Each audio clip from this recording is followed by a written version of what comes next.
जमान सिंध हुकूमत Murtaza Wahab news conference कर रहे हैं।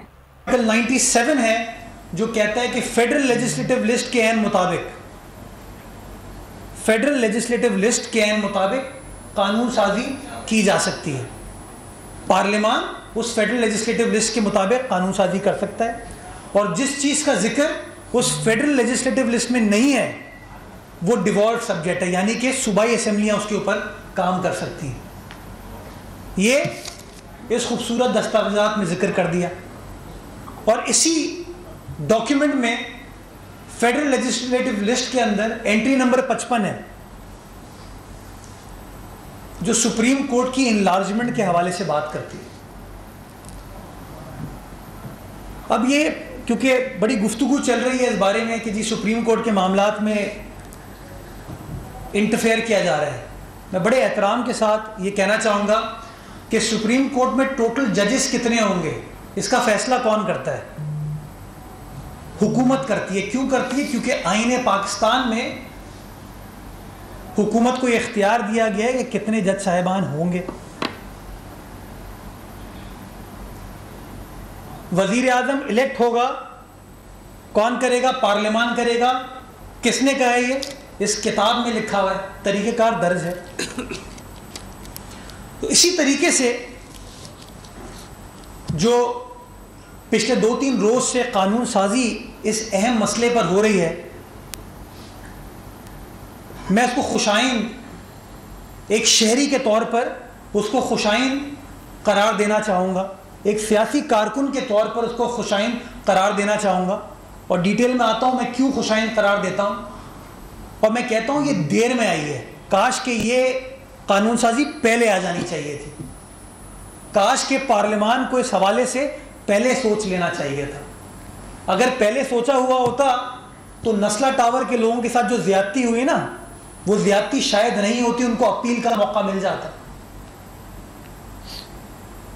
अगर ये पहले कानून साजी की होती, वो जो नस्ला टावर में हमारी बहन हार्ट अटैक की वजह से अल्लाह को प्यारी हो गई, उसकी जान नहीं गई हुई थी, अगर ये कानून साजी पहले की गई होती शायद रेकोडेक का फियास्को नहीं क्रिएट हुआ होता जिसके ऊपर आज पूरी पार्लियामान को बैठ के फिर कानून साजी करनी पड़ी। क्यों? क्योंकि अरबों डॉलर की इंटरनेशनल पेनल्टी पाकिस्तान के ऊपर इंपोज हुई। रेंटल पावर के केस के अंदर मदाखलत नहीं हुई होती। तो ये खुशाइंद है कि आज पार्लियामान ने यह फैसला किया कि हम अपने हुदूद व क़ुयूद में रहते हुए एक ऐसा मसला उसको एड्रेस करने की कोशिश करें। And there can be no better forum to resolve that issue then the worthy parliament of Pakistan, कि पाकिस्तान के इलेक्टेड रिप्रेजेंटेटिव्स वहां पे बैठें और अपनी हुदूद में रहते हुए जो इख्तियारात इस पार्लियामान को या आईन पाकिस्तान देता है उसमें रहते हुए कानून साजी करें। खुशाइन चीज़ है, बहसीत शहरी के, बहसीत सियासी कारकुन के, बहसीत कानून के तालिब इल्म के मैं इसको वेलकम करूँगा।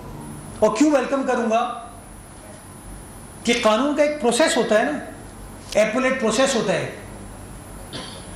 भुट्टो साहब के केस के ऊपर क्यों तनकीद की जाती है? उसमें बहुत सारी मिसकैरेजेस ऑफ जस्टिस हुई, लेकिन एक तनकीद क्यों की जाती है कि वो केस सेशंस कोर्ट से स्टार्ट नहीं हुआ, हाई कोर्ट से स्टार्ट हुआ, एक उनकी अपील का राइट सल्ब कर दिया गया।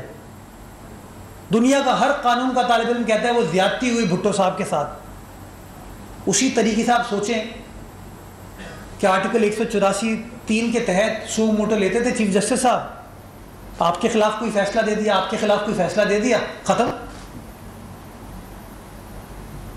कोई राइट टू अपील नहीं, कोई ड्यू प्रोसेस नहीं।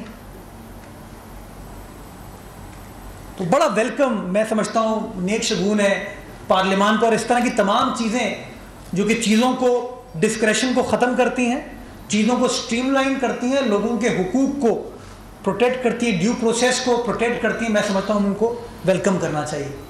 और बहुत सारे लोग इस पर सियासत करने की कोशिश करें, तनकीद करने की कोशिश करें। मैं 2-4 बिल्कुल आसान गुजारिशात पेश करूँगा। आपको याद होगा, आप पुराने सहाफ़ी हैं सारे, एक ज़माने में हुकूमत के तमाम फैसले अगर वफाकी हुकूमत हो तो वज़ीर आज़म तस्वुर किया जाता था, अगर वफाकी हुकूमत हो तो वज़ीर आज़म तसव्वुर किया जाता था वफाकी हुकूमत को, और सूबाई हुकूमत हो तो वज़ीर आला तसव्वुर किया जाता था। तमाम फैसले जो होते थे वो काबीना नहीं करती थी, वो वज़ीर आज़म वफाक के लेवल पे और वज़ीर आला सूबे के लेवल पर कर लेते थे।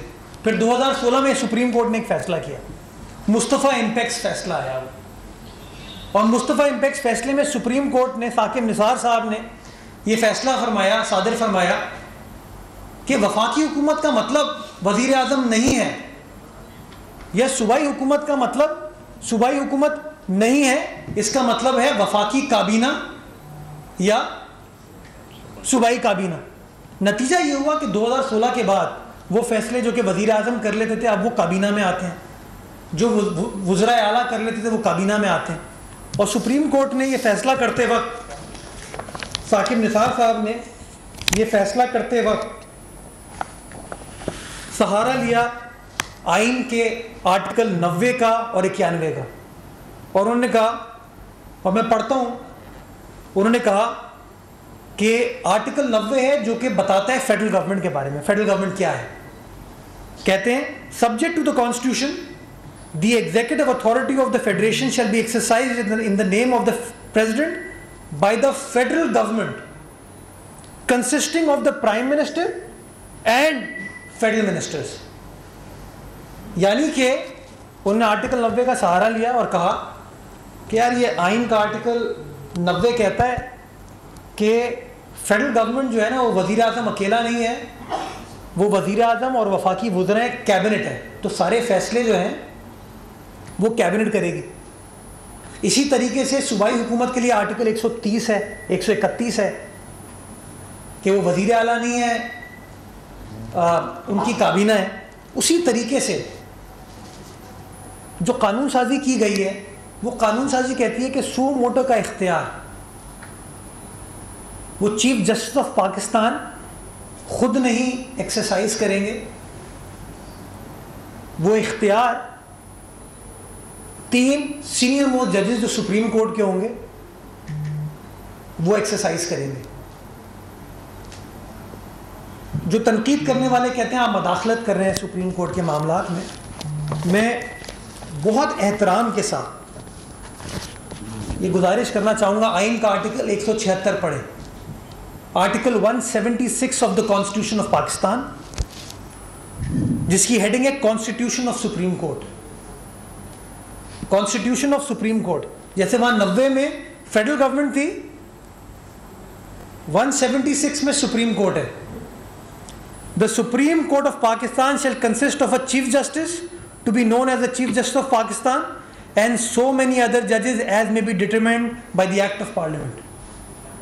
यानी कि supreme court chief justice of Pakistan नहीं है, supreme court chief justice of Pakistan और मौजूद जज साहिबान है, और उनका नंबर कौन तय करेगा? वो पार्लियामान करेगा। 184 अब पढ़ते हैं, original jurisdiction of supreme court. किसकी? Original jurisdiction of supreme court, not of chief justice, original jurisdiction of Supreme Court. The Supreme Court shall, to the exclusion of every other court, have original jurisdiction in any dispute between any 2 or more governments. यानी कि वफाक और सूबे या सूबों के दरमियान जो issue होगा उसके अंदर सुप्रीम कोर्ट के अंदर मामला लेके जाया जाएगा 184(1) और 184(3) जिसके ऊपर सारी सू मोटो इख्तियारात होते हैं। Without prejudice to the provisions of Article 199, the Supreme Court shall, if it considers that a question of public importance with reference to enforcement of fundamental rights is involved, have the power to make an order. किसको इख्तियार है? Supreme court. Supreme court का मतलब है इस वक्त chief justice of Pakistan. जबकि दूसरी जानिब आप देख रहे हैं रावलपिंडी में पीटीआई के रहनुमा फयाजुल हसन चौहान भी मीडिया से गुफ्तगू कर रहे हैं, एक जानिब कराची में तर्जुमान संद हुकूमत मुर्तज़ा वहाब न्यूज़ कॉन्फ्रेंस कर रहे हैं। तो सब मिल के सुप्रीम कोर्ट बनाते हैं। तो मैं ये सवाल बड़े एहतराम के साथ करना चाहूँगा कि अगर हुकूमत के केस में हुकूमत वज़ीर आज़म नहीं है, वज़ीर आज़म और उसके वज़रा हैं, क्यों? क्योंकि आर्टिकल 90 ये कहता है अगर सूबाई हुकूमत के केस में सूबाई हुकूमत वजीर आला नहीं, वजीर आला और उनकी काबीना है, चूंकि आर्टिकल 130, 131 ये कहता है, तो सुप्रीम कोर्ट के केस के अंदर वही एनालॉजी, वही एग्जाम्पल इस्तेमाल करना चाहिए, क्योंकि उसूल तो एक ही होगा। ये तो नहीं हो सकता कि उसूल हुकूमतों के लिए मुख्तलिफ हैं और अदालत के लिए मुख्तलिफ हैं, तो वही उसूल आप अप्लाई करेंगे तो सुप्रीम कोर्ट का मतलब चीफ जस्टिस ऑफ पाकिस्तान और उनके साथ जो जज साहिबान हैं वो हैं, उसको पार्लियामान, क्योंकि नेचुरली कानून साजी सुप्रीम कोर्ट तो नहीं कर सकता। जस्टिस इरशाद हसन खान का टाइम तो नहीं है ये, परवेज मुशर्रफ का टाइम तो नहीं है ये, मौलवी मुश्ताक का टाइम तो नहीं है ये टाइम जमहूरियत का है, आइन और कानून की सरबुलंदी का है। ये मेरे वकील भाई बैठे हैं, हम सब ने रूल ऑफ लॉ की बात की थी, सुप्रीमेसी ऑफ कॉन्स्टिट्यूशन की बात की थी, हमने इफ्तिखार चौधरी की बात नहीं की थी। तो ये जो सो मोटो में मदाखलत नहीं हो रही, वो जो इबहाम था उस इबहाम को दूर किया जा रहा है। फर्द वाहिद के फैसले नहीं होंगे, जो कानून कहता, आइन कहता उसके मुताबिक फैसले किए जाएंगे। खुदारा इसके ऊपर सियासत ना की जाए। और बजाय इसके कि जज साहिबान, आपने देखा एक फैसला कल आया सुप्रीम कोर्ट की एक बेंच की जानिब से, एक फैसला परसों आया जिसमें दो मौजूद जज साहिबान ने अगेन अपना पॉइंट ऑफ व्यू कन्वे किया। बजाय इसके कि जज साहिबान इस तरह कॉन्फ्लिक्टिंग बात करें जिसकी वजह से अगेन वो लोग जो इदारों के तकद्दुस को पामाल करना चाहते हैं वो तकद्दुस पामाल हो। इसीलिए पार्लियामान का वो मुकद्दम इदारा है जिस इदारे को बैठ के कानून साजी करनी है, और वो कानून साजी करके ये नहीं कह रहे कि आपसे वो इख्तियार छीना जा रहा है, बताया जा रहा है कि ये इख्तियार इस तरीके से इस्तेमाल किया जाएगा। नंबर 1, तर्जुमान संघ हुकूमत मुर्तज़ा वहाब न्यूज़ कॉन्फ्रेंस कर रहे हैं, आपने मुलाहिज़ा किया।